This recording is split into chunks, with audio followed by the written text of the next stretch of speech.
आजकल की जनरेशन अपने आप को बहुत ज्यादा ओवर स्मार्ट समझती है। उन्हें ऐसा लगता है कि उनसे ज्यादा समझदार तो कोई पैदा ही नहीं हुआ और वो चाहें तो किसी को भी पानी पिला सकते हैं और ओल्ड जनरेशन वाले तो उनके सामने कुछ है ही नहीं। अगर आप भी ऐसा सोचते हैं तो चलो एक कहानी सुनते हैं, उसके बाद फैसला करेंगे कि समझदार कौन है। तो हुआ कुछ यूं कि एक बूढ़ा सा आदमी अपने एक ठेले पे तरबूज बेच रहा था और उसके लिए उसने ठेले के सामने एक बोर्ड लगा रखा था और बोर्ड पे लिखा था एक तरबूज 30 रुपए का, लेकिन 3 तरबूज 100 रुपए के। ठीक है।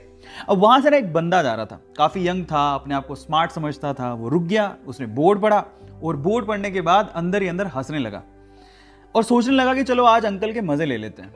वो रुका, उसने अंकल को पहले 30 रुपए दिए और बोला एक तरबूज दे दो, क्योंकि एक तरबूज 30 रुपए का था। उसने फिर से 30 रुपए दिए और बोला एक और तरबूज दे दो। अंकल ने दे दिया। फिर बोला अंकल एक बार और 30 रुपए लो और एक और तरबूज दे दो। अंकल ने फिर दे दिया।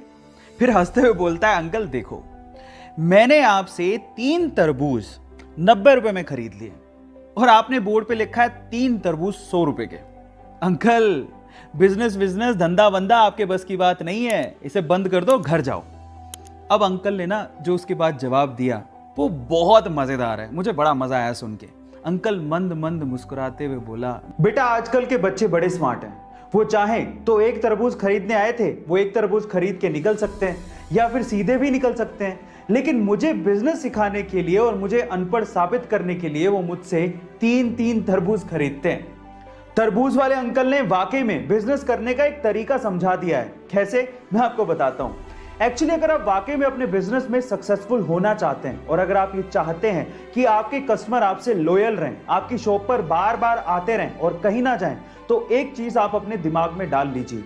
हमेशा आप कोशिश करिए कि आपका कस्टमर दिमाग में ये सोचे कि उसे माल सस्ते में मिला है और वो जीत गया है और आपने उससे ज्यादा मुनाफा नहीं कमाया है। जब कस्टमर दिमाग में जीता हुआ महसूस करता है ना, तो वो आपकी शॉप पर बार बार आएगा। और यही तरबूज वाले अंकल ने भी किया। उन्होंने इसीलिए अपनी दुकान के आगे वो बोर्ड लगाया ताकि हमेशा लोग ये समझें कि वही सबसे समझदार हैं और अंकल बेवकूफ हैं। Now moral of the story, देखिए ऐसा है कि चालाक होने में और बुद्धिमान होने में काफी फर्क होता है।